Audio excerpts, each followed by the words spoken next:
All right. You know what? We're gonna go ahead and get things started right now. Turtle Gang, Yes, sir. Islam. So what's up, man? For those who don't know about you, can you let us know a little bit about you, your background, how long you've been in it, sharing the information? I know you put out documentaries, so I just step back and let you go. Well, a lot of what has evolved into my work, I guess you could say, is it's been an ongoing journey for my family, and I'm just the latest in a long line of people to pick up the mantle, carry the torch. So, I could talk about my uncle Arnold, who he passed away in 1978. But at the time of him passing away, he was highly engaged in all types of demonstrations in terms of who the indigenous people of our territory was, our history. He was heavily engaged in politics. He was a lawyer. He was a journalist.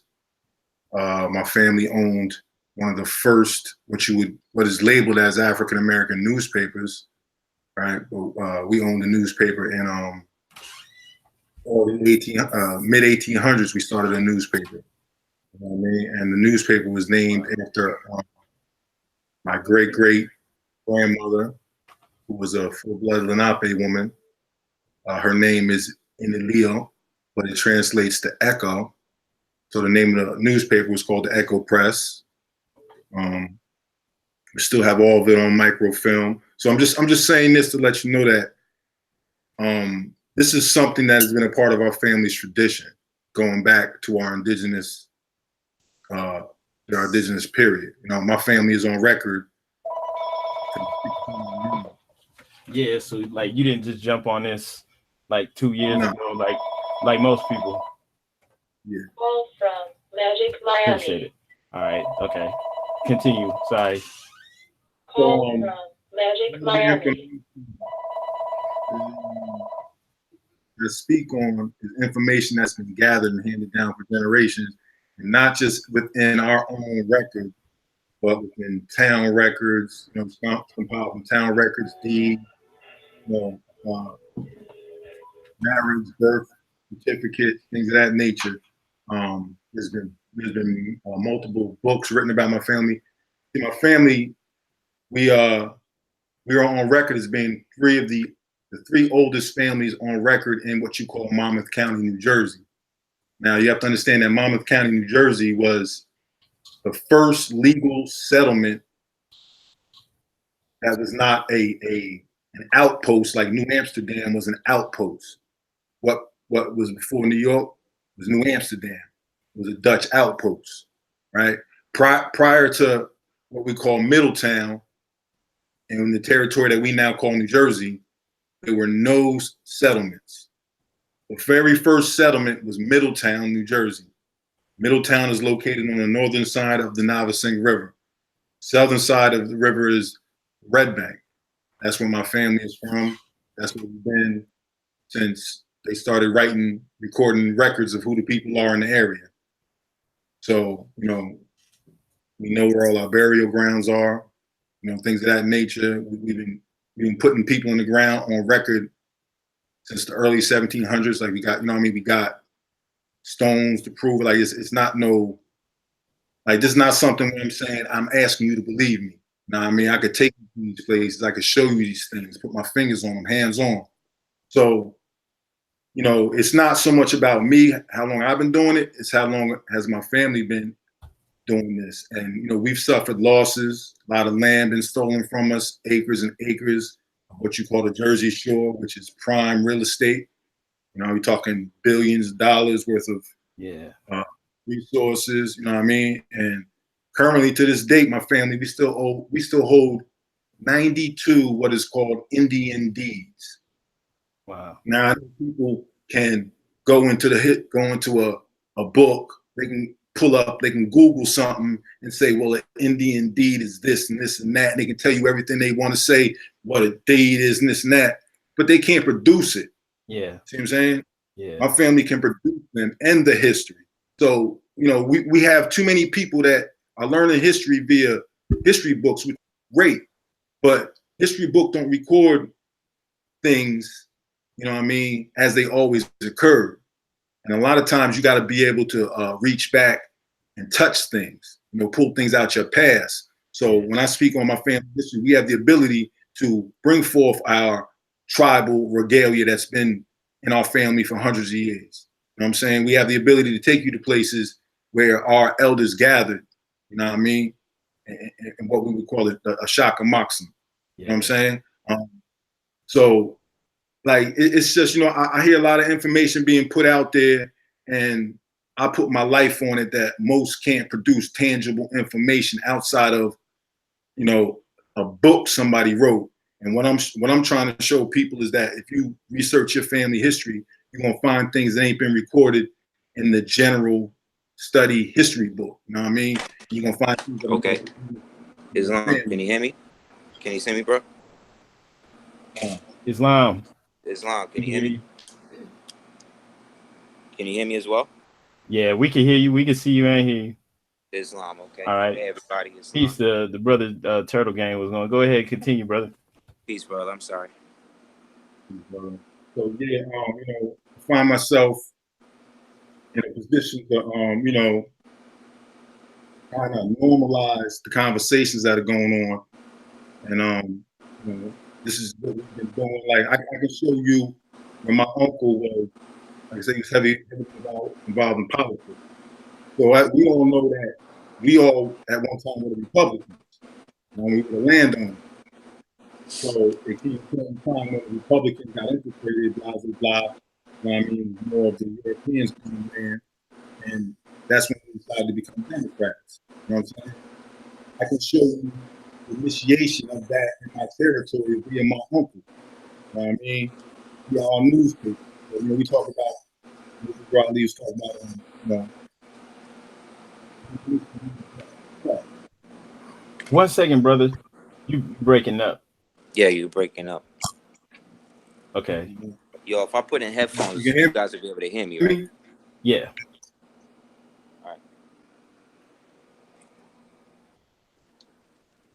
All right. Can you say that again, TurtleGang? Because you was breaking up. Like headphones? Will that make it better? Those white headphones on me. I don't hear any feedback. It was just I could hear you up until like 30 seconds ago.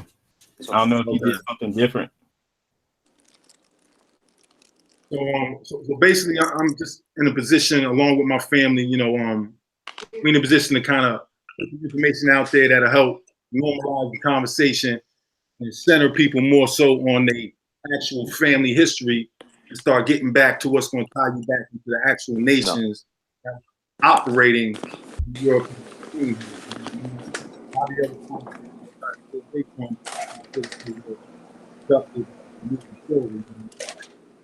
What was going on 100,000 years ago, many years ago, is really concerned. I'm more concerned about what's been going on the past 400 years. You know what I'm saying? Okay. Hold up, you breaking up again. Maybe you should put the headphones in. Yeah. All right.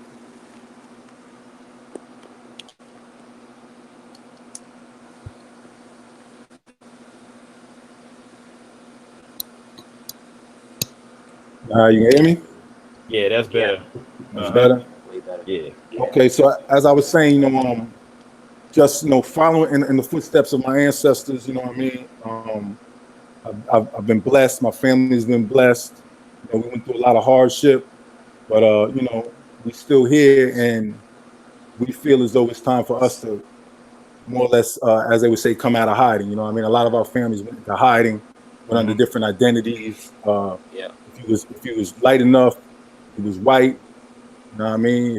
If he was, you know, fit the bill, he was Negro. And you know, so we have family members that come up that could be white, that could be Negro, that could be considered Indian or mulatto was the term. So, you know, it's a lot of fragmenting in our families. And before we can get anything done on a national level, we got to get things done on a family level. heal the wounds within our family and start talking about our history. And, you know, because, you know, our culture was stripped from us. So what we did as the people we are, we started taking from different cultures around the world to build the framework, you know, to realign us with, you know, with our ways, you know what I'm saying? But our actual cultures and languages was taken from us. And so when we started to take from other cultures, now I mean, we had an affinity for these cultures and these languages. Now I mean, we still do today. And you know, I try not to be somebody that's gonna, you know, I try not to be too negative or whatever. But it comes a time where, you know what, all these things have helped us, but now it's time for us to really move back into our home, our real home. You know what I'm saying? And that's what I'm trying to inspire people to do. Move back into your home, speak your language, tell your history. You know what I mean? We've shared in other people's histories around the world, and it's given us pride, you know what I mean, and who we are. But now it's time to really get back to who we really are, because that's where our power is. So, you know, it's not something that I've started on my, you know, this is something I'm just a part of. I was born into this, it's part of my spirit. You know what I mean? Yeah. Okay. So Islam. I feel Islam. I feel where you coming from, brother. My my great uncle, my granddad's brother, retired Air Force. He's a historian and traced our family back so long, you know, that like he got us back on paper, you know, 200 years. So when my grandfather tells us that his dad was a Blackfoot Indian, you know, owning land in Tennessee, it carries some weight for me, you know. So I yeah. hear where you're coming from, and now that the brother Aseer's in here too, I want to go ahead and just repeat this just so that everybody watching understands. Basically, what we want to do is cover the indigenous paradigm as it pertains to people like us, and we also want to touch on the Moorish aspect or the Moorish connection, whether people agree with it or not.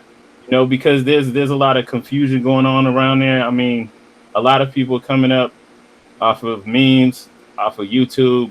You know, we have entire generations now that, you know, don't even know what it's like to get out there and do research, to, you know, hit the ground and learn things from actually talking to people. So people are, you know, building off of a lot of the work that you two have done, which is one reason why you're the guest, because, you know, you've been doing it for a while, and I respect both of you and the work that you put out. So this isn't, you know, we're not coming on here to, you know, do like some corny battle, you know, or like, you know, anything like that. We just putting the information out here, and that's what it's about. So I'm gonna be impartial and just ask a few questions and yield the floor. Thank you for introducing yourself, TurtleGang, and now I'll go ahead and let Aseer speak. Peace, bro. Peace, brother Sharif. Peace to all the listeners. Peace, brother TurtleGang. Islam to all the human families of the planet Earth. Peace to all the indigenous nations. And by that, I'm not just talking about like Susquehanna, Rappahannock, you know, Algonquin, and say, like, you know what I mean? Like, nation of gods and earths, like, you know what I mean? What we call the NOI, like, in the auspices of what's been happening, what we have to understand is that anything that we create as Asiatics of the land, you know, is indigenous. Therefore, hip hop, you know what I'm saying? Which is like poor man's Moorish science in the beginning, you know what I mean? Whenever there's a wave of something new, there's always an undercurrent of our people, our original people, meaning the Moors, as like the forebearers of that. So like we Moors, we give respect to Marcus Garvey a lot, you know, and that's rightfully so.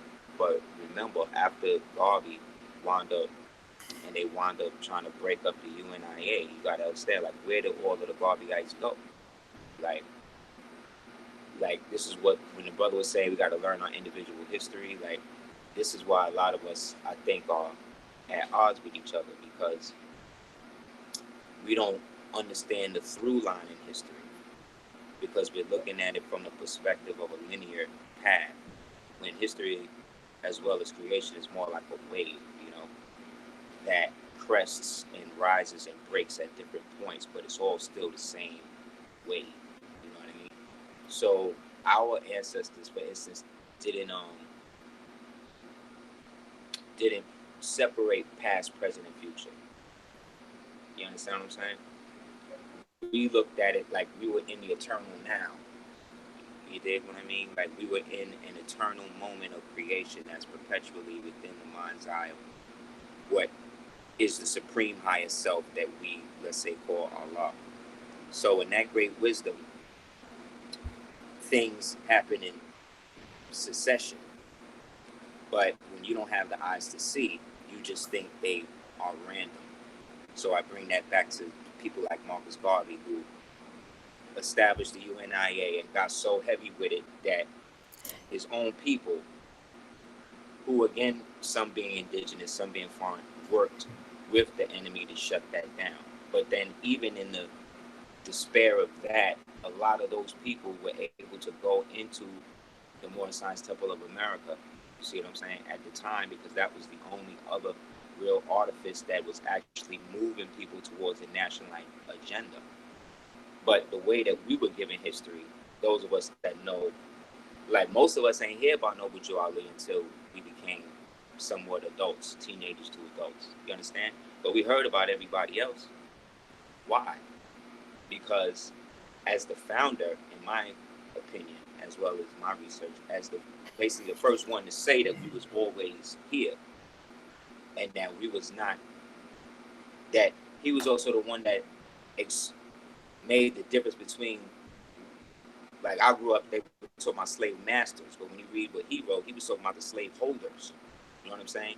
A master and a holder is two different things. You know what I'm saying? So the little things, I've been in putting a lot of this stuff together and watching how the movement has now attracted people who, you know, understand that they're here, but then at the same time still want to use the inferior designation as opposed to the designation that's actually left on paper for them to understand. Like when we talk about Indians and we talk about blacks and Negroes, like all of those are words of art, and those things were used to denationalize our people based upon us being the basic title holders. But when we really want to be real about it, all of this started in 1492. So if it all started at the fall of Granada, let's say, the fall of the stronghold at that point, and Granada at that point had dominions, like you have a Granada over there in España, you have a Granada here in South America, you have a Granada in California, right, the Granada Hills, you got a Granada in, there's a town called, like there's Granada all over the place. All these Granadas, those are foreign titles, though. Those are foreign titles. They're not indigenous titles. We did not put those titles on there, so you can't carry the jurisdiction of a foreign land to this land. That's not exactly. Like that's not. But that's so. There's not no Granada here. See what I'm saying? Well, what I'm saying is that the lands that foreign they terminology. I'm not saying that it isn't, brother. You're not letting me finish what I'm saying. What I'm saying is you're right. That is a foreign terminology that they describe. But prior to it being that, the original name of what it was still in effect. So when they decided that they were going to call it this and try to box us out of that, they still had no legal right to do so. Therefore, that place never stopped being what it was prior to them calling it this. I'm not in dispute with what you're saying, brother. You just got to let me finish what I'm saying. You know what I mean? Like, I'm not at odds with that. That's very true. But what I'm also saying is that because that is true, we have the right to basically understand that we've never been outside of what has been left for us. We were just misnomered outside of that. And then it was aspects of us who joined on with that, which then gave them a quasi-right based upon these people who converted into their system were still Asiatics, even though they converted. That's why they converted. But the same way they converted, there was really no conversion because they never stopped. They could not convert out of what they initially were. So really what we're talking about is those that made the choice to go against their empire. I'm just saying the terminology. Like you're a powerful person. People follow you, and when you say there was a Granada here, people take that literal, and they translate that into jurisdiction, Which is and why they talk about. Yeah, I know, I get that, but what I'm trying to say is to even use that terminology around people is dangerous. I go through it every day. Terminology that people understand in order to get into the deeper root of it, which is why we But have I don't. Sure, indeed, but I'm saying, why is the reference foreign? Why is the reference not like why isn't the reference the indigenous nations? Because I started talking about what happened in 1492. That's what I started talking about. So I had to take it back to the point in which these colonizers started calling it something different to get let the people understand that regardless to what these people who came later called it, it still had a name prior to that. That's so let's talk about the name prior to that. Let's start there then before we introduce the name of Granada. I'll yield the floor to you to do that then, brother. No, I'm just pointing out issues that someone like myself would have. You know what I mean? Because see, like I don't speak like followers. Like I don't have followers. Well, pardon me. I really didn't mean that. I didn't mean that. I don't assume really to be a master teacher or a leader or anything else that people may perceive based upon me being on that. So I would have. Absolutely. I agree with you. I apologize for that because I don't like when people say that to me. You know what I'm saying? It was just in the moment. But what I'm saying is the people that watch, the silent viewers, people of that nature that are learning, you know what I'm saying? They take what is being said and they take it to heart and they convey jurisdiction off just the basic little things that people say. And I hear this all the time. And my thing is this, like, you know, as much as we like to say we this, we that, you know what I mean? Within, like, my people, we speak the Algonquin tongue, right? So within our Algonquin tongue, every nation has a little different form of Algonquin, right? That's true. And then within my nation, we got 3 different forms. See what I'm saying? Depending on what part of the territory you in is going to be reflective of which dialect you would want to speak. You know what I'm saying? And that conveys jurisdiction and everything, right? So what I'm saying is that like knowing my own indigenous culture, I know that everybody ain't one blanket people, right? So I can't say that the Indians, like I don't do that. That's what the European did. Like if you look at all the treaties, and I'm just going to speak for my people because I think that's responsible. If you look at the treaties, and my people got the first treaty with the United States, right? On our treaty, it says Lenni Lenape. Okay, that's exact. That's not Indian. Indian is a general term. Like, so when we talking about these treaties and we talking about these agreements, they not in Indians' names. They're in their exact national title names, their exact type tribal names. So when we want to enforce those, right, these are contracts. They can only be enforced by the signatories. They can't be enforced by people who come under a different name. So me as a Lenape, I can't enforce an Apache treaty. So it's irrelevant for me to even speak on it.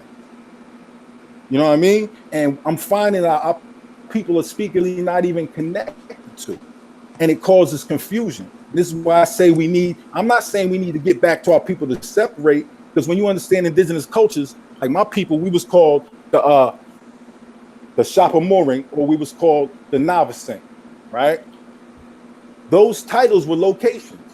So when I would say, oh, I'm Navasink, and this person would say, oh, they Shark River, and these are just translations, we're not saying we different people. We saying my specific people live by the Navasink River, his live by the Shark River. See what I'm saying? We're not saying we're different people.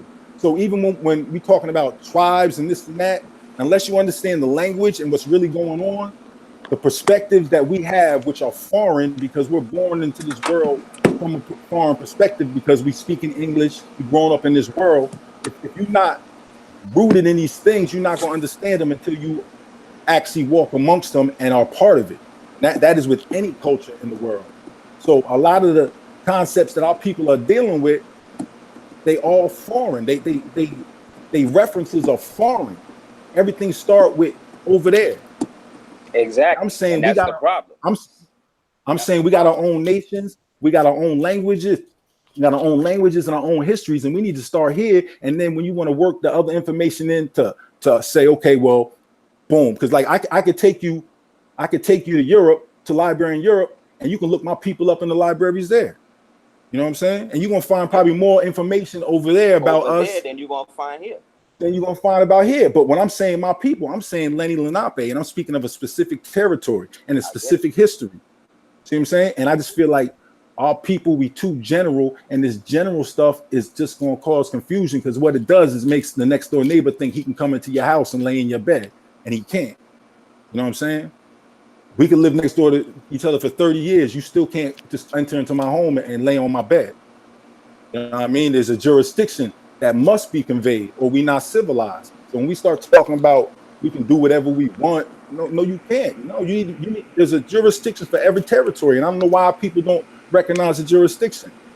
You know what I mean? The Moors. I'm talking about Moors. Yeah, and I'm talking about them too.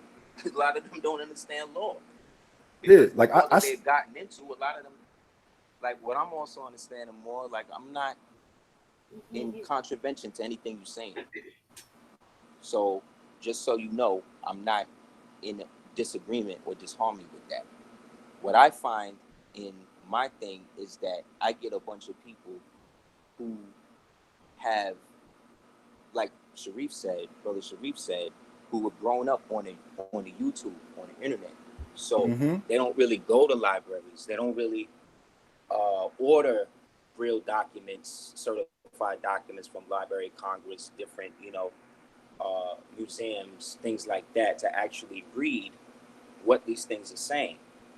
And I also find that because of that, there are certain words and certain things that they've become used to understanding from the perspective of you're saying, that in order to get them to see it from a purely, let's say, indigenous standpoint, you gotta get them to understand who they are as individuals, their own estates, their own situation.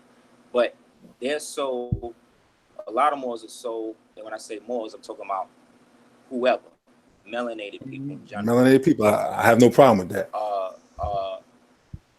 They're so secular and sectarian with their, they're like tribal. It's like now. It's like you have some Moors that say some people that are indigenous, but then don't identify with Moors, but then, at the same time acknowledge different aspects of Moorish culture. So right now, I think everybody is just really striving to find out or accept the fact that they are here or that they have been here. And I think our job as individuals, collective, whatever, is to help navigate that and anchor it more to what it was prior, again, to all the confusion. Because niggas act like we didn't have problems with each other before the European, and that's not true. You know what I'm saying? Like, you had indigenous people who, so-called indigenous peoples, who at times were at war with each other. And that's the reason for the Iroquois thing. Exactly. That's what caused the Iroquois Confederation, because there was, like, if you know who the Iroquois really are and know the history, they'll understand that. I mean, there was a lot of infighting going on, and I just speak for the territory I'm from. I don't like to speak. I'm talking about New York, New Jersey, Pennsylvania area. There's a lot of infighting going on amongst the tribes. You know what I mean? That's not nothing. That's not out of the normal. That's just human nature. Iroquois is a French word that means black snake. The real name of the tribe, they're called the Mengwe. But that's what my people call them, the Mengwe. Okay. Right. I mean, what they called themselves, I would defer to them, but we called them the Mengwe, and you can find them in history. If you look that term up. Okay, I have a question. I want to see if both of you can address it if you want to. But all right, I would say this: like, what would you make? Okay, and this is directed to both of you. What would you make of the claims made by people of European descent, the colonists who came over here and referred to the indigenous population as Moors? Like, Like now, because of like the internet, everybody's seen the ancient and modern Britain's quote, on memes and stuff like that, where William Penn says how the colonists in New England, you know, um, basically described the native races indifferently as Indians, Moors, and later Negroes. I mean, like, I'm not gonna say anything. Like, Well, what would you me make of that? personally, I don't really regard anything they say from a perspective of a claim. You know what I'm saying? So Mm-hmm. if they write something and talk about how a description, it to me with them in terms of reading hundreds of paperwork and books and stuff, their descriptions were more accurate than the actual claims they made. So if you want to see Yeah. something in terms of like how they actually got down, the most accurate records in any government are going to be the land descriptions, the tax records. Everything else is going to be fugazi. So their Yeah, I agree with that. claims are always false. You know what I'm saying? But the descriptions of the land, the people, the ecology, the geodetics, the topography, those things will always be accurate, because in order for them to be able to pop off what they got to pop off, they can't say that a mountain was here when it wasn't, because then if they get into something and then be in that place and expect the mountain to be there, they're dead. So they have to, one, and then also we have to remember that for a large part of their history here, they was regaled to what we call the colonies. If they came off of that, the people who lived here would kill them. You know what I'm saying? That's why they tried to do so much to expand it by getting people that were already here to co-sign them. You know what I mean? Like with the lead subject thing that George or whoever did in England in 1677 with the was it the Delaware, the Lenape, or whatever? We basically tried to say that they was lead subjects, and because of that, they gave him right over the actual territory outside the colony. I forget that, and things like that. You know what I mean? Led to a lot of confusion, and a lot of people switching sides for the good and for the better. So, in my opinion, just to put a pin in what I'm saying, so the brother can answer, I don't take any claim they made as fact, legal or any way. But any description they made is good for us, because that can be used objectively. You see what I'm saying? More than any claim that they put, because all the claims was really in fraud and against us. But again, the descriptions are always on point. Are you Absolutely. Yeah, I agree with that answer 100%. I mean, nothing more I can say. But what I can add to that is, I said earlier about we got to normalize things, right? Set a reference point. So you have to understand that we all fully understand that 711 to 1492, the Moors occupied Europe, right? Raised them. So all their references is going to start and end with the Moorish Empire. So when they come over here and they see people that are similar in appearance to the Moors, obviously they're going to describe them as Moors. They don't speak our language, so they're not going to know what to call us. You know what I'm saying? So they're going to say, these is the Moors. No different than, we call each other my nigga, my nigga. You might go someplace, you be like, yo, my nigga, and that person be like, I ain't no nigga, don't say that to me. Right. You know what I'm saying? But that's our terminology. That's our safe place. That's our comfort spot. So they was comfortable saying these people look like Moors, they Moors. They was safe. They was comfortable saying these people look like Hebrews. Their traditions is similar. They was safe saying all these things because they the reference points that they have. So when the people are saying, look, in the history book, it says we're Moors. Yeah, that's what they saying. But we have to sit down and talk to the indigenous people, because you can't respect indigenous. Yeah, and you got to let them, because we are self-defining people. You know what I'm saying? And when you understand our languages, you understand our languages are very descriptive. So within the language is the truth. You know what I'm saying?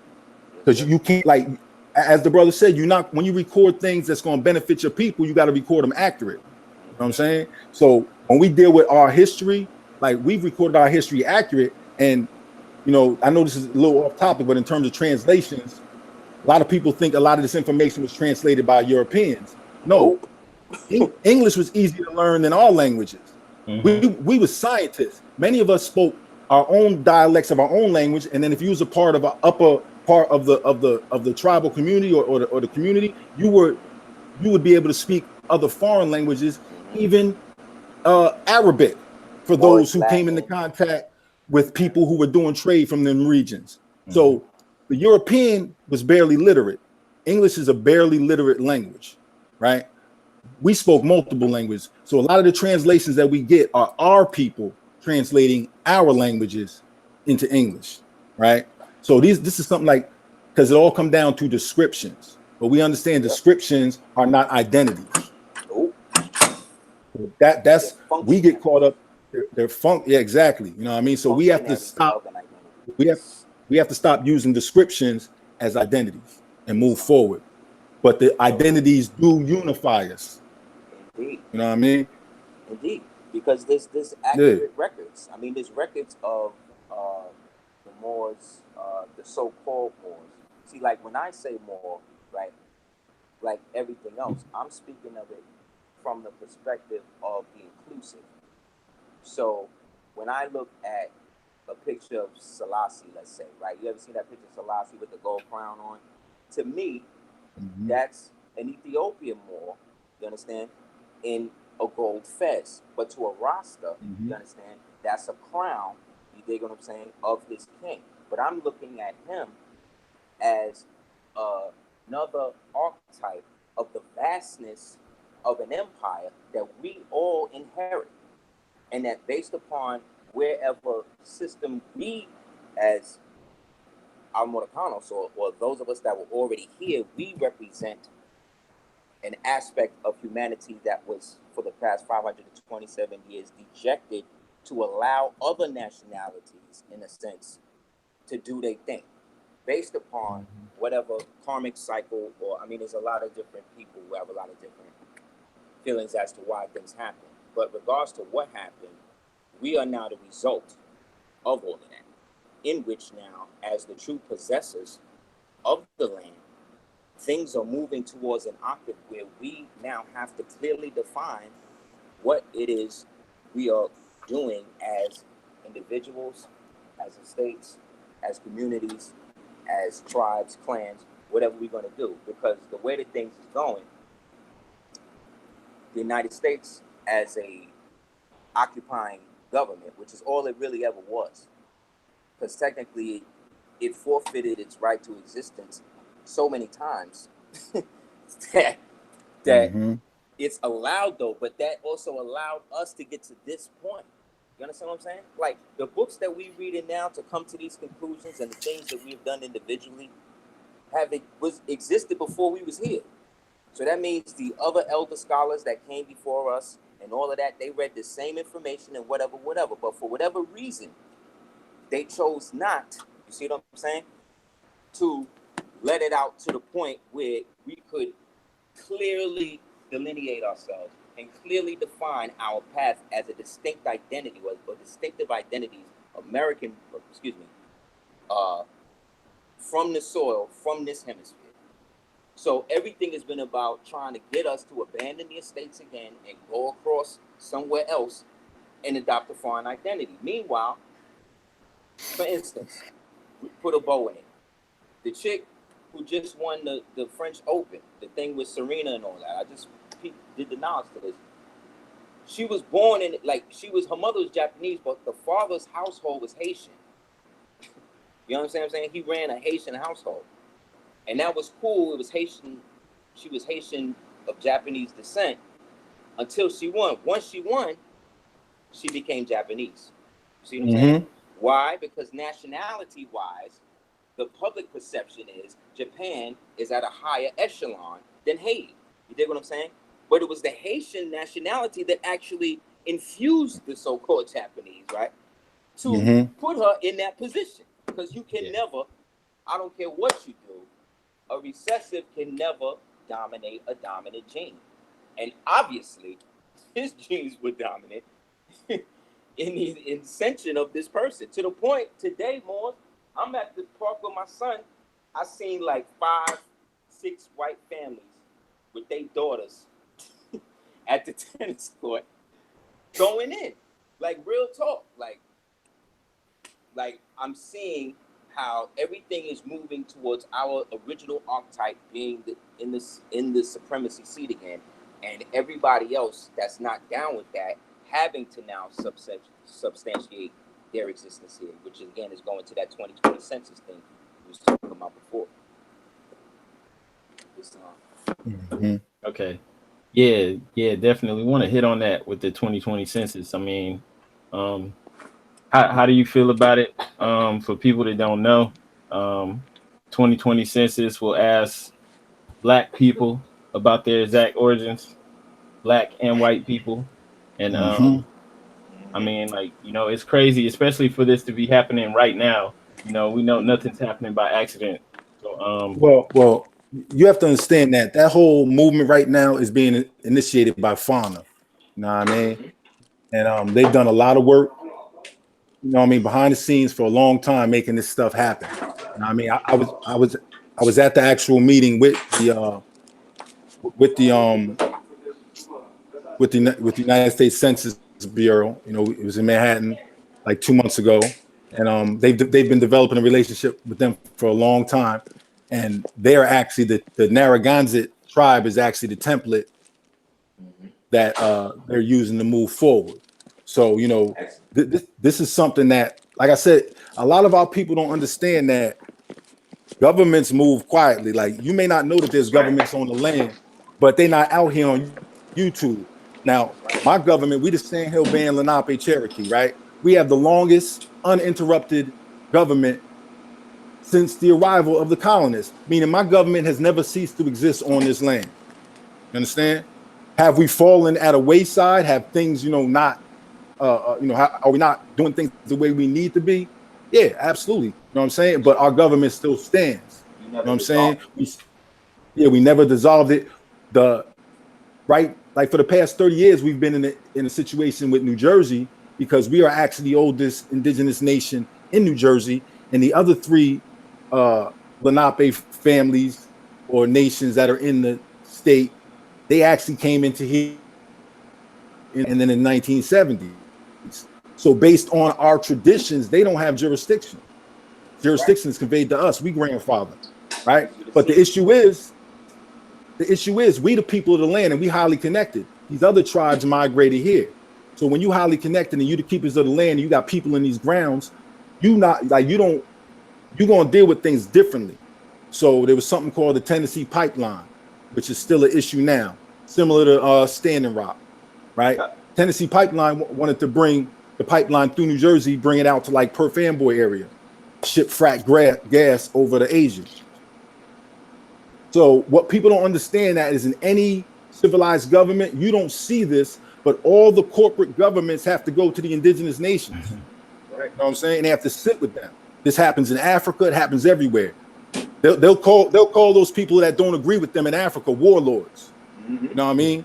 But when they agree with them, they tribal leaders. Yeah, but when they don't, they pirates and warlords. So this is not seen to the general public, right? So they came to my tribe and said, we want to build this pipeline. My tribe said, you're not disturbing none of these lands, right? So from that point on, they started writing my tribe out of history and elevating these other tribes into position to where they can vote to do this. You know what I'm saying? So it causes turmoil amongst the tribes, you know what I mean? But at the same time, like, when you compassion and understand perspective, you can see why the other tribes wanted to do it, because it's going to bring work into their area. They suffering, you know what I mean? Like, they need help, you know what I mean? So it's a difficult thing, but it's a lot of things going on that the general public don't know nothing about because they're not looking in that direction.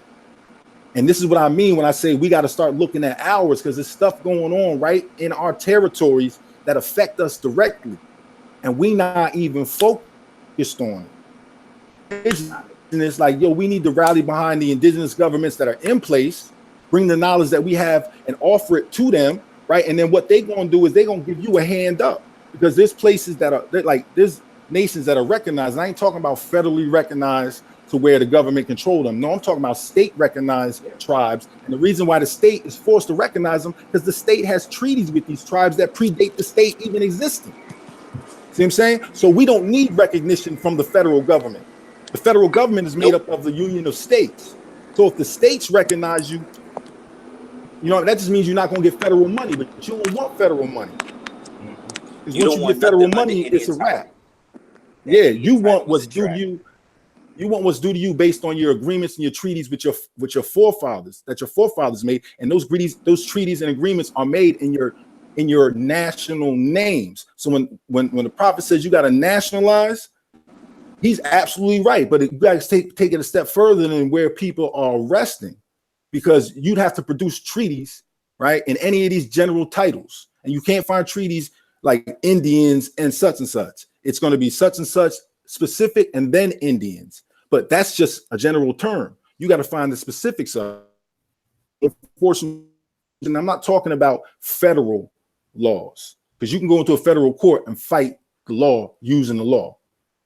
That's not what I'm talking about. I'm talking about having a jurisdiction above federal law, where they come to us, right? And that's not going to happen until we stand up and be our exact selves. And that doesn't mean we can't support the Moorish paradigm and the platform, because as I was educated a platform to organize our people, and Noble Drew Ali demonstrated that in Chicago by getting people elected to councilmen and things of that nature. You know what I mean? And these are the things we need to be doing, because we need to be taking over the federal government as it deals with us. But at the same time, we need to be handling our business affairs in our own governments.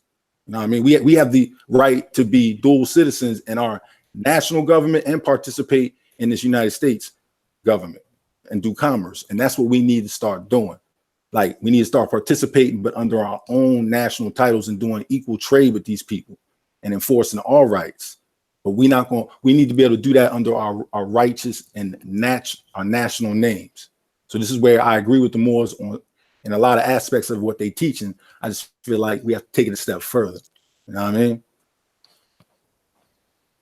Okay. That makes sense. Looks like we lost Aseer. But yeah, now everything you're saying makes sense. Should I agree with you too? So you're saying, I mean, like, one thing I was saying, like with the census, man, are you saying that this is something that the tribe, I forgot the name you said, kind of forced to happen or push for? It's not forced. They just brought the information to the attention of the U.S. Census, and you got to understand that times have changed, right? And the people that are in positions of authority aren't always your enemy. Sometimes they just don't know these things. Peace. Hello. Peace. Can you hear me? We hear you. Yeah. Okay. Good. So sometimes these people that have been what we deem enemies at this point in time, like as the generations move on, people are just going through the motions. And they don't even know the history of it. So when we were sitting up there and I filmed the whole thing, you know me, I film it all. So I got the whole meeting with the Census Bureau on film. And when we asked those people, and we presented them with situations where it's obvious that they alter our identities, and we asked them, why was this done? And they're like, we can't even really tell you. Like, they don't know, because it's removed from their time. And they're not the same wicked devils that was doing this. They just don't know any better to bring forth change. So when you approach them in a manner that says, look, this is not who we are, and you show them, they have all they can do is say, listen, okay, this is what we're going to do. And this is how this came about. Know what I mean? And the science is that, it's just a start.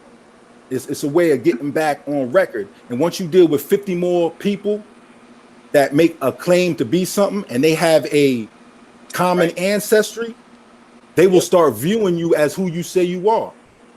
You know what I mean? So as long as 50 of my family members all say we Sand Hill Band, Lenape, Navasink, you know what I mean? And we all write that in, as long as 50 of us identify as that, that's it. The United States government has to start identifying us as that on some levels. And that's where the process begins. We in something that's going to take 7 generations to get back. Yeah. I'm gonna tell you right now. Yeah. My grandfather, that's the first on record, right, in these colonizers' records, right? His name is Abraham Rock, but that's a completely biblical name if you understand that, and you understand the symbolism of the name Abraham and Rock, right? That's what they called my grandfather, because he was the father of a nation, right? So I'm the 7th generation grandson of him. See what I'm saying? By this time, this information was supposed to be eradicated. We're not supposed to know none of this stuff. But we here teaching this stuff. So they already lost. Right now, it's just going to take another 7 generations to get back into it. And in 7 generations, if we continue on the path we're on now, our children will be being raised as a nation in tune with the information we dealing with, not just as pockets within a nation, whole nations. Inshallah. So it's about being patient, but we got to start the process now. The process has been started multiple times, then it gets interrupted. You know what I mean? But that was before the invent of what we call social media and the ability for the head to split. You know what I mean? Like chop one off, boom, another one pop up. Like they can't do that to us now. They can't knock one person off and the movement ends. It's too many now. You know what I mean? Yeah. Indeed. Exactly. All right.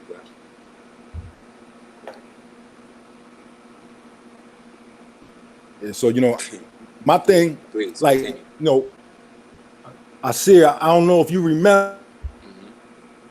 First, he had a lecture.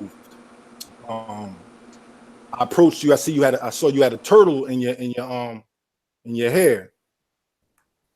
Oh damn! Damn. How long ago was that? All right. Islam. Wow.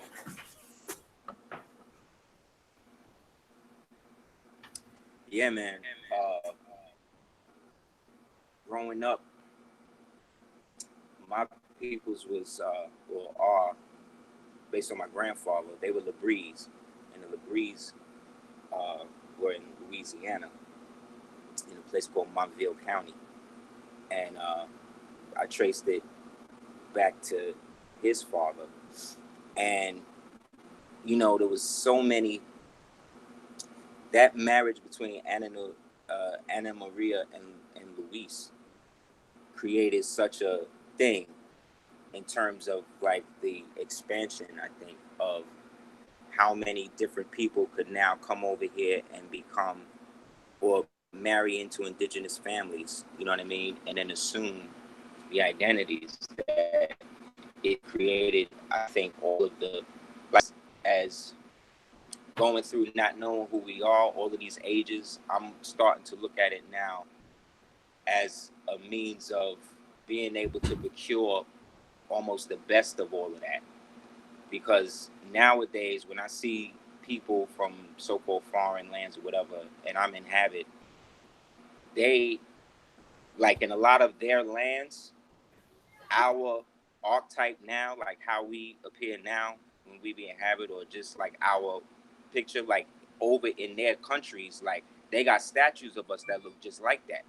And these people done grown up seeing that. So when they coming back over here now, seeing us, in a sense, repatriating back to that identity with a point where we're physically manifesting that alone is creating such a charge that they have to put all of this different odds, Indians against Moors and the Aboriginal autochthonous, like using all of these words that don't really describe what nation you actually come from. Like they still needed people to be at odds with each other to keep that. And I think that while that's happening, the things that you're doing privately, the things that I'm doing privately, the things that we commiserate or work together to make these things happen, that's where the work is going to come to fruition. Because like you said, I don't see it happening in my generation. I know that's not going to happen.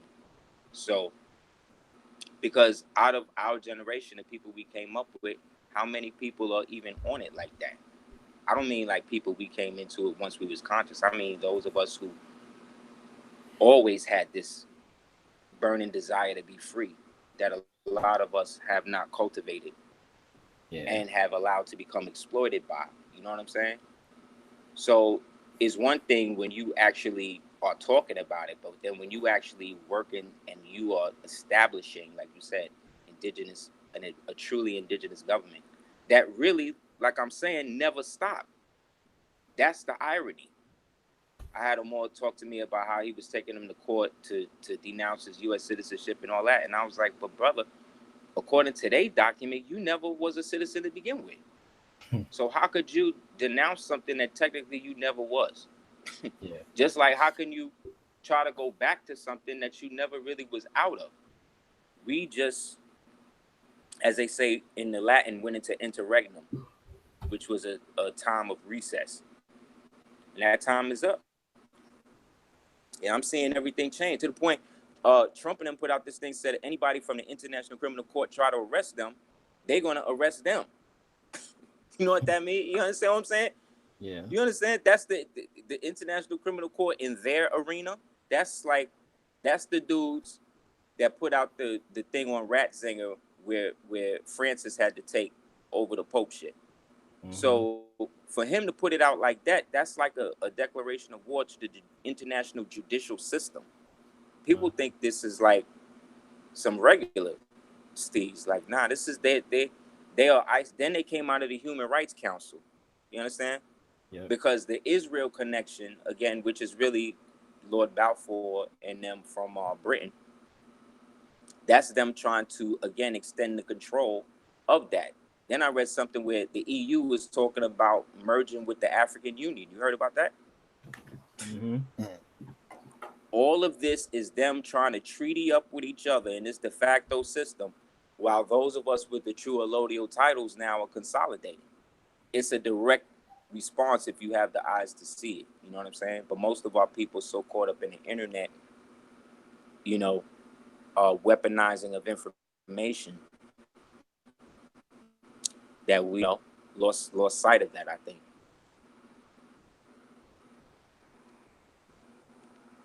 But yeah, man. Don't your people have the diagram on how to read the turtle shell more? Well, the turtle shell is it's the time cycle. Islam. What I'm saying, you have your people taught the way of how to read that. Am I correct or mistaken? See, this is the thing. Like, it's a tradition amongst our language group, not necessarily like a language group of people and the actual stock of the people, the actual people. Like, you know what I'm saying? Like, that's in a tradition amongst Algonquins, the Algonquin speakers. You know what I mean? Islam. So not necessarily my people originated it, but because we participate in this your language group participate in that oral tradition of teaching that. Yeah, that's a part of our oral traditions. Yeah, and what's dope about, like I said, it's the time cycle, it's the woman's menstrual cycle, it's the platform for government, it's a whole lot of things within the turtle shell. You know what I mean? And the science of the turtle that is it will be liberating to our people. You know what I mean? Turtle is on land and in the water, you know what I mean? It's highly adaptable. You know what I mean? It's just a whole lot of things you start dealing with the science of the turtle. So yeah, that's our main totem, you know what I mean? And especially in terms of government. But it's a calendar, it's all types of things on the back of the turtle, you know? The world is on the back of the turtle. Inshallah. Yeah, ours is the bee. Ours down here. I said our totem is the bee. From being the bee. Okay. Down here, bee is very, very significant. Yeah. But let me ask you this more. Do you feel like, well, I'll ask to the floor. Do y'all feel like there's like a concerted effort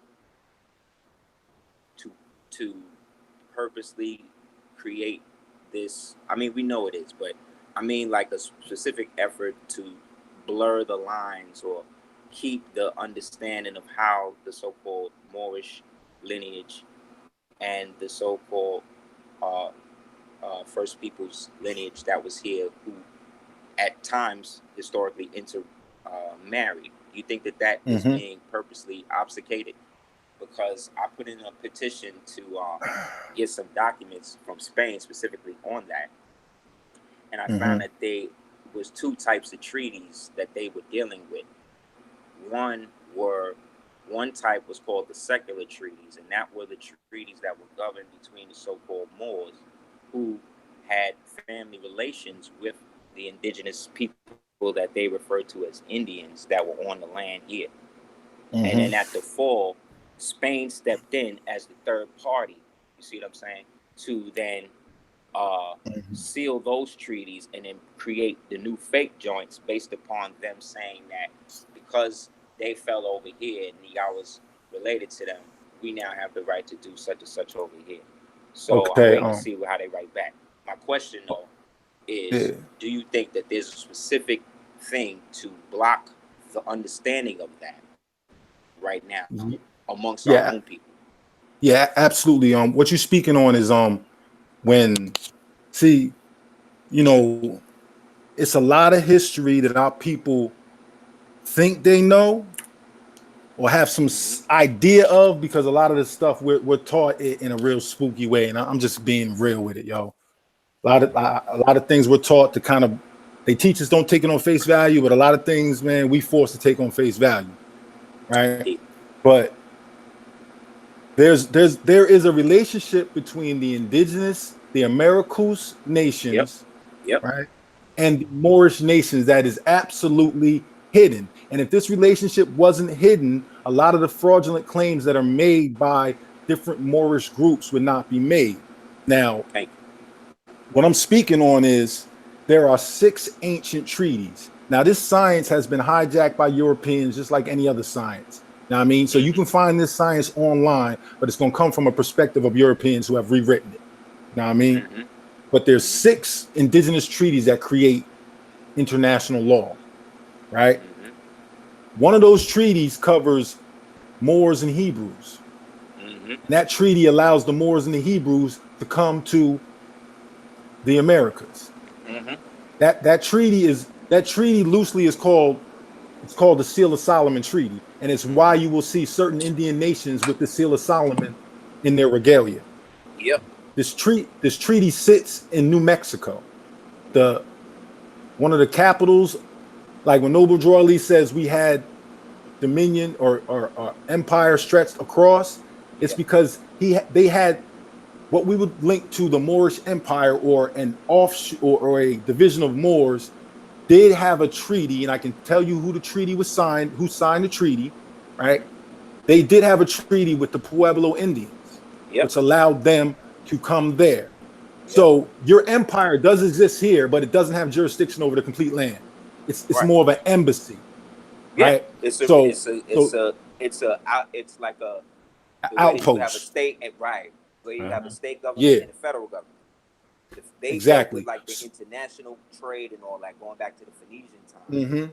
And then exactly. Yep. And with the Carthaginians and Hannibal Bay and all that. Yeah, and that's why you find all these different writings and stuff over here in the Americas. It's not because this is Israel or Palestine. It's because those people are maritime trade nations, and they came here and they sailed up the Mississippi all the way up into Canada, up into the Illinois areas. You know what I'm saying? Which is, see, Illinois was important because that's where our like let me see, like that's where a lot of the wood and all the timbers and things came from, and it was also a trade post for the northern nations, the Canadian nations. Then you could sail right up the middle of the country, of the land. Yeah, you go from the Atlantic all the way up to Canada via the Mississippi and the tributaries or the rivers that come off of that. So that was our major trade highway. So all these things are taking place, and they're being recorded by the indigenous nations in their indigenous languages. And this is why we was forced to not speak them. Know what I mean? So once we start getting back into this, we can walk into these places, right? When you go into a museum and you see an artifact from another nation, that's there because it's a part of a treaty. It ain't like we say, oh, they stole that from someplace. No, that's an agreement between those nations. So when you start dealing with religious artifacts and things, this is why Columbus came here with a religious artifact, because what a lot of people don't speak about is in 1491, the last Moorish caliphate to hold reign sold his kingdom for $17 million. Yeah. You got it. He sold the kingdom, and when he did that, Spain. See, what happened was the Europeans that had been in Andalus, been in Iberia for a thousand years. When Rome was there, you know what I'm saying? When Rome pulled out, those Europeans stayed. and they still own vast estates. See what I'm saying? They still own land. They still control shit. You know what I mean? So when they got overthrown, when their government got overthrown by the Moors coming back in, you know what I'm saying? Them people was still there. Eventually, those people put their money together and they bought the land from the Moors, from the Moors who had dominion over it. That was the kingdom.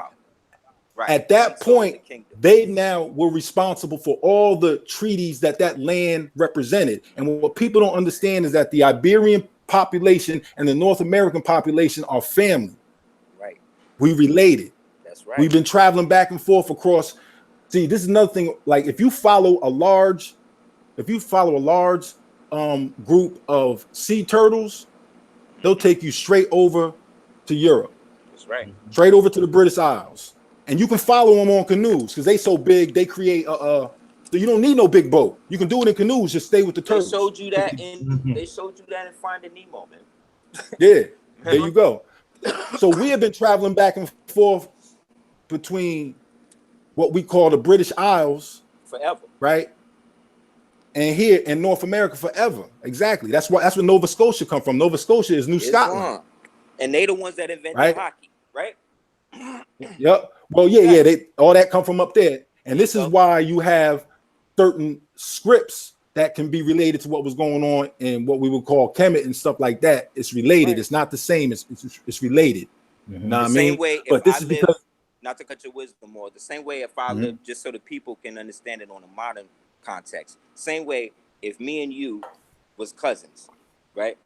Our mothers, let's say, is sisters, right? Our father's different. You live where you live right now, let's say in Jersey. I live down here in Florida. But only thing is Jersey's now is a kingdom.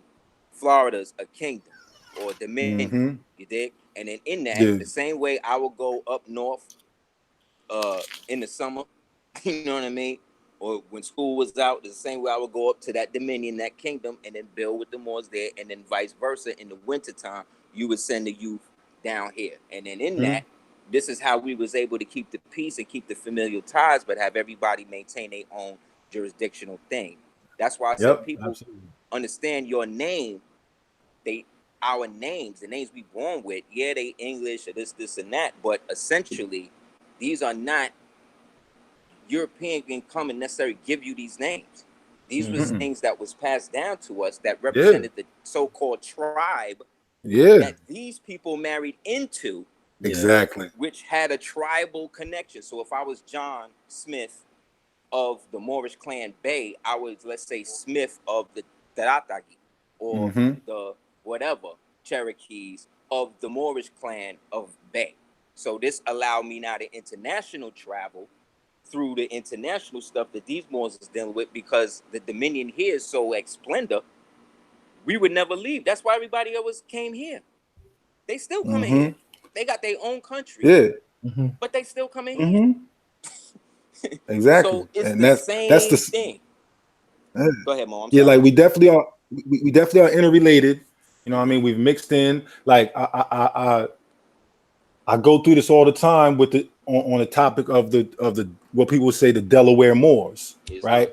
And they say the Nanticoke Lenape are Delaware Moors, but you have to understand that the whole science or story behind this is, and there's multiple stories. You know what I mean? There's accurate depending ones on what and tribe you came from. Yeah, well, I'm just speaking. No, I'm just speaking in terms of the Nanticoke Lenape, because those are the people who have been identified as the Delaware Moors. Right. So what happened in the 1700s? Some Spaniards, right, who are called Moors at the time. People from Spain are called Moors. Right. They're shipwrecked on the coast of Delaware. Right. Right. Those shipwrecked Spaniard Moors married into the Nanticoke Lenape. Right. And they formed a group of families that were Nanticoke and Moorish. Right. Those are the Moors that live in Delaware.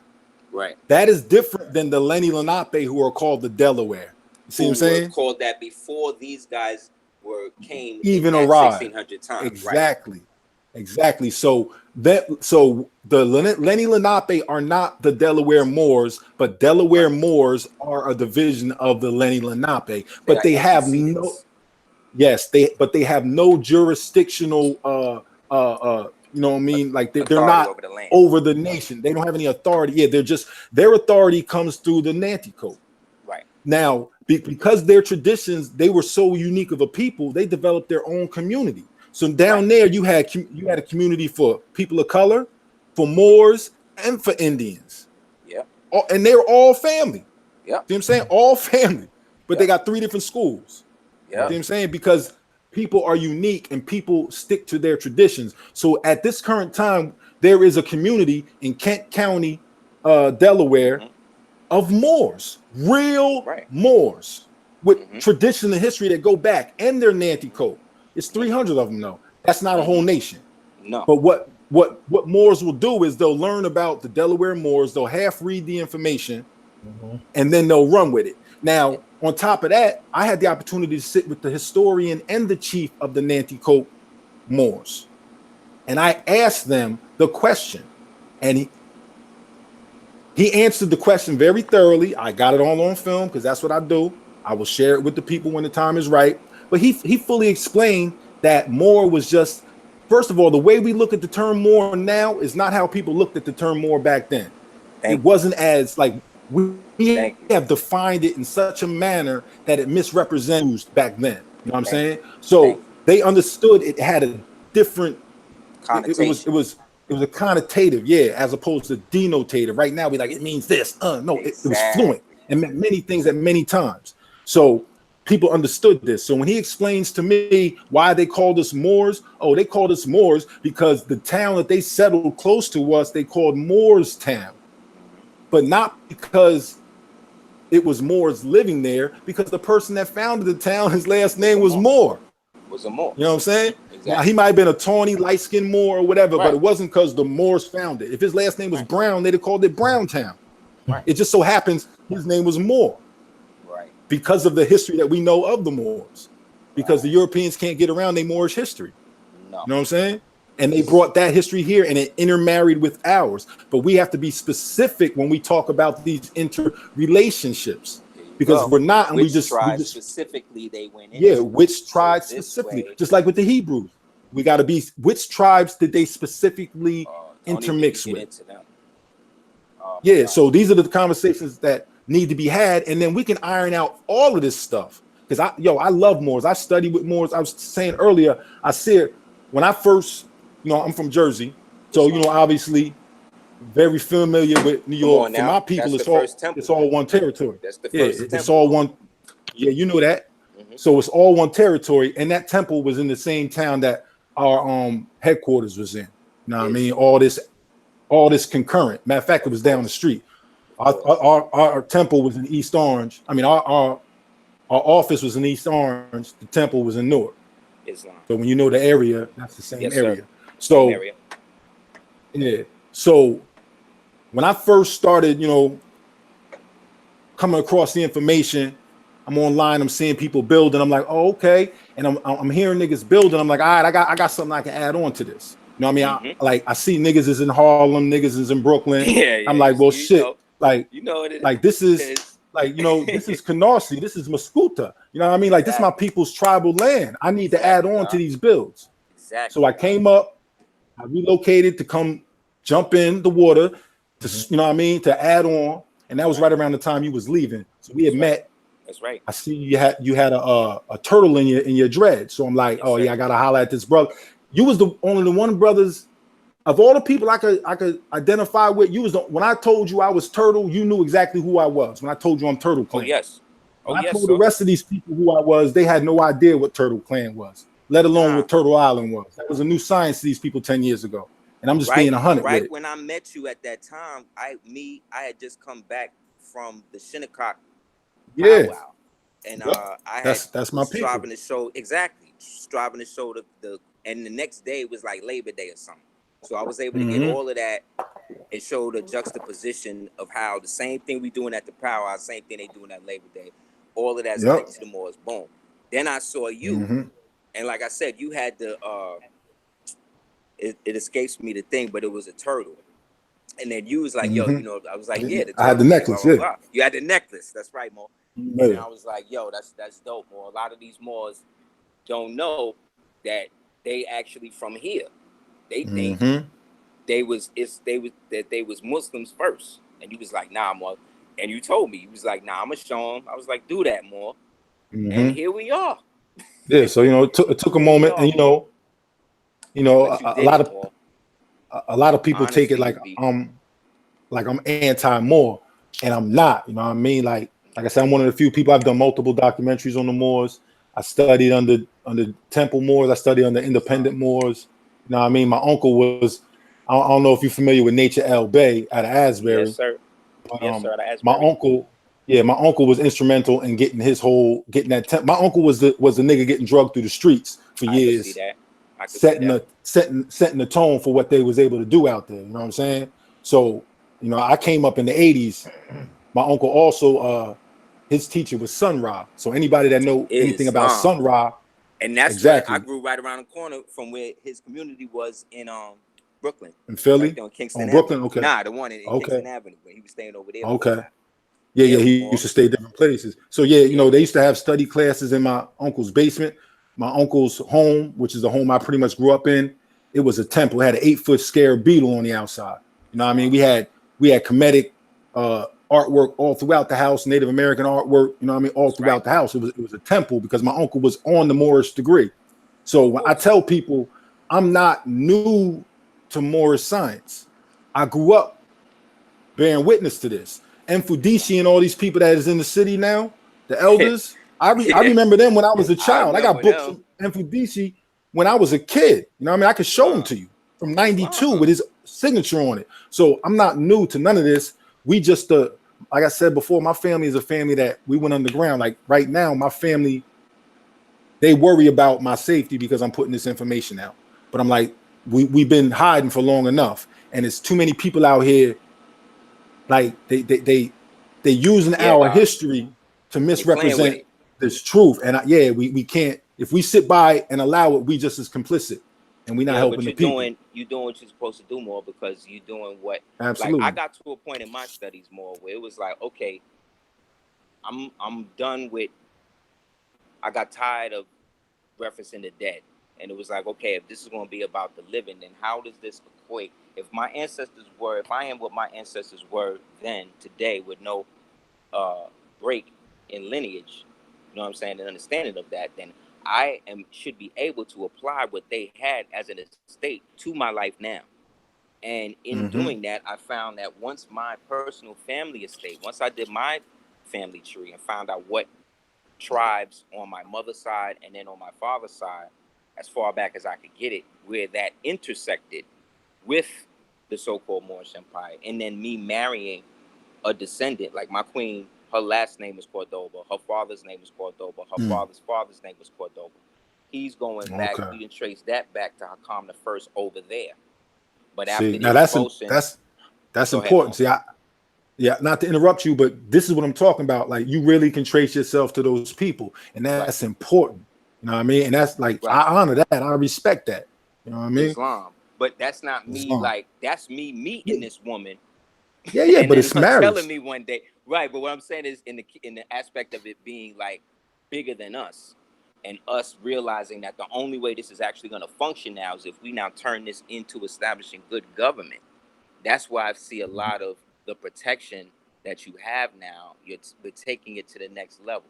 You dig what I'm saying? It's like a lot of these dudes is out here representing little organizations, little groups, whatever. But when you talk about establishing now an actual government in which people are conscribed with their own constitution to abide by certain things in conjunction with others that can now treat and actually do things for and by themselves, with the ability to make agreement and deny agreement. Now, the protection that you have amassed around yourself on a spiritual level is now equivalent to what you have on the basic level. Because if they was going to stop us from doing what we doing, they'd have done it when we was in the street. They'd have done it. You know what I'm saying? Yeah. Like they had mad times to do it. So at this point, I feel like we have as many people working against us, we have more people praying for us that this thing happens, because it's a manifestation of what we have, because we didn't set out to do this. I didn't set out to be Nah, a you're right. sheik in the temple. I didn't set out to be anointed to a position in the actual government. I didn't set out to do none of that. This is something that if I didn't, was presented, just like with you, it was presented based upon what you had amassed, and you chose to take the position to see it through. A lot of our brothers and sisters don't understand that there's a certain character that's built in saying no to certain things. And because our people have been so Europeanized in how they understand things, they don't even understand the basic aspect of being able to stand for something and stick to that. So the amount of time that you have, or I have, or we have given to this enterprise represents also the amount of years that adds on to the protection for that enterprise. So long as we don't compromise ourselves, or you don't compromise yourself individually, you're good. Because because there's people on the international floor right now that have protection orders for you. This is the other thing I'm finding out. In establishing government, you get to get certain communiques from aspects of agencies, and they'll send you things. And I got something that basically said that a lot of the people that are doing the things how you're doing it are already on an international Interpol, do not detain, whatever. But what it is there's so many state governments are out of subordination because of the fact that they're getting to the point where they can't operate in this bankruptcy no more. They are basically just pushing it to the limit. Like, whatever, I'm gonna get in trouble, so let me do as much as I can now to whatever. So we got to get in the position now when it do switch. Well, all y'all people are this and that. Okay, well, there's this government and this government. What's your name? This is when our delegates go now and start to reclaim the people. And those of us that, and then those of them that, because we're the only ones that worked on having a government in contingency of this happening. You dig? Because LeBron James school ain't going to help you. That ain't going to help. UNICEF ain't going to help. These other so-called things that got set up for people, Habitat for Humanity, they ain't going to help. That's all FEMA backed. All of that is for stateless people. All of that is for non-descendable people. So, again, brother, honest to you for doing what you got to do with that, because I know that it's also very lonely. Even when you with me, absolutely, because it's a lot, man. It's a lot. Yeah, I was built for this. You know what I mean? I was groomed for this all my life. So, you know what I mean? But yeah, absolutely. You know what I mean? I would definitely like to, continue a build with you. Like, there's some things we need to build on that ain't gonna be dealt with in one sitting. And I think the public would be very beneficial of it, because, as I said before, people think I'm like some anti-Moor and I'm this and that. Nah, I respect the Moors. I respect Moors history. Respect it enough to spend thousands of hours researching it. You know what I'm saying? And then producing documentaries and things to show proof for it. You know what I mean? And I just feel as though it's a lot of schisms that got attached to what Noble Drew Ali was teaching. Yeah. And then flipped it for their own benefit, and flipped it for their own benefit. International indigenous aspect of it, put that to sleep. Let's turn it into a church. Let's all take that $40,000. Yeah. Let's all set up our own individual orders, and then let's all get those orders back once we become 501c3s through people like H.L. Hunt and Andrew Saperstein and the rest of these, Philip Randolph, and you know what I'm saying? You know what it is. So in that, but these are the same five, come from the same so-called $5 Indian families that sold their birthright to be able to be bourgeoisie Negroes in this new society, and then deny that aspect of their culture. You dig what I'm saying? So it's like the same people we was dealing with at the fall of it is the same people that's going to be dealing with in the rise of it. So I feel like, again, brother, anything, I'm not anti anybody. I'm pro more, you know what I mean? But in its original context, put within the tribal and the clan unified, which represents the divine and the national movement together. When you're trying to do one without the other, I feel it's a problem, because in the end, we are all mixed into this. And if I have an inheritance, so like me as a Moor, right? If I can, based on my queen, claim certain things, let's say from Spain, right? And then I see in the records that these Moors also had a situation going on in Lenape territory. It behooves me to put you on, even though you're not even, you know what I'm saying, directly involved, because that's part of your people money too. You know what I'm saying? So it as it is so-called indigenous being, it would behoove me to say, hey, brother, we got this thing popping with these people, and we would like to get you as a consignatory on it. So when the bread come through, this now extends what we all could get. See now what these people owe. You know what I'm saying? Now what you saying is like, that's right and exact, and that's all I ever said to people. Like, I'm like, people think that the tribes don't want to work with the Moors. We'll work with anybody, but we got to understand, like, and I don't mean to be like, yo, it's a hierarchy to this shit. You know what I'm saying? Like, before Illinois existed, there was the Treaty of Chicago. You know what I'm saying? That's so right. before that charter could be drawn up by the state of Illinois, that treaty had to be signed. That's right. And there's tribal names on those treaties. That's right. You know what I'm saying? So when you start coming in the name of things, you got to understand this. Like, you always got a grandmother, B. I don't care how old you are. You always got a grandfather, and you can never cut them off. Right, and once you do that, that's what makes us not unified, because I got family members who you gonna have to go back 5 generations to see where we're related. Yep. But to this day, they'd be like, nah, we're not related. I'd be like, I got the genealogy, because I got my genealogy. I got my shit going back to the 1600s. You know what I'm saying? Like, I know who all my family is in New Jersey, New York, and all the surrounding areas. You know what I'm saying? And that's the work, though, Mo. That's the work that's that a lot of our people. But see, we came from a situation where we didn't have an internet. We had to steal books. We had to, you know what I'm saying? Like, we had to literally like wrestle information from people that was gatekeepers based on their little hopes or whatever. You dig what I'm saying? And then offer things and have to deny that in order to stay true enough to just one day walk down the street and just see a whole pile of books. And it just so happened to be the same shit that I needed. You dig what I'm saying? But what I'm saying is that there's certain things, like you said, these are the $5. The $5 Indians is the same conversos and these ones that converted and did whatever they had to do to stay where they was at. And then when it all got flipped on them, they finally became, some of them decided to become Portuguese Jews, and then they sell them into slavery and bring them over here. Then they bring all of us that's noble here and send them over there. So in that, we both are the only people as melanated Moors, both indigenous and, let's say, foreign, that have this happen to us. And the whole 527 years since this has happened has now birthed us. When I say us, I mean the universal us, to be able now to get past the ego aspect of it.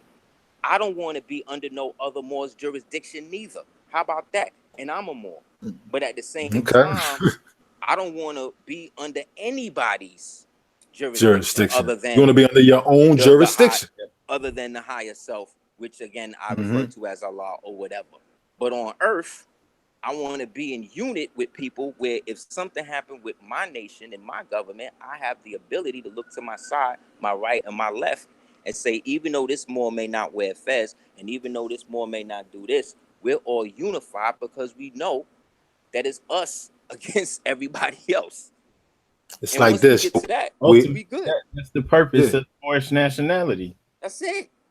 I don't want to. What I see it as is that a lot of the so-called indigenous governments, like I don't want to speak for yours, but just people who are dealing with this aspect of it, the real definition aspect of it, where you can actually prove and have done things to establish. What a lot of, like you said, is different sects of Moors. So some Moors expect all other groups that are not, let's say, officially declared, let's say, Moors, to then, let's say, adopt how they view it, the understanding of what being a Moor is, meaning that their understanding of it is strictly based on what our prophet left us, which is dope. But he never said don't read and don't expand on this. He said imitate me. So if he established a kingdom, an empire, and dominion, just the way that we did based on what happened with the Pharaoh and all of that, with the rise of the Hebrews, we have the same thing to do it today. And I don't have the right to impose the MST of A's, let's say, if I was representing that, sheik from that, to then say, because I'm doing a treaty with you guys have to abide by the rules of our nation. And I don't think, because they don't understand international diplomacy and how to actually de-escalate situations, they're always on the defensive. The work that I've seen you do, to me, as an observer and as a Moor, is more offensive, meaning that you're not coming from the perspective of a defensive position, because you're securing it. Like, I could tell people whose position they're secure in the position that they're making, because they're saying what they're saying about what they're saying, and it's not based on trying to make somebody else look a certain way. So based upon the information that I've seen, it's thus been on point in the offensive nature, meaning that it's basically, this is what it is, this is the actual definition, and this is how it is. When people who don't go through that sort of acumen are presented with that, their only reference to really bring that into balance is either what somebody told them, what's on the internet, or the one book that they got on this whole situation. On this subject, yeah. So again, as it says, we must forgive them, for they do not what they do. You know what I'm saying? They're still wrapped up in the malign aspect of this, and they're not understanding that the goal of it is to reestablish ourselves as a people. And if you have a base now that you are speaking from, or I have a base that I'm speaking from that's outside the internet, that's in the real world, grounded in real action, that is a threat, because we don't need the internet to do this. You understand what I'm saying? Absolutely. It's being done. So I don't want to be too long, brothers. I gotta get ready. I'm at the airport. I'm about to take this flight.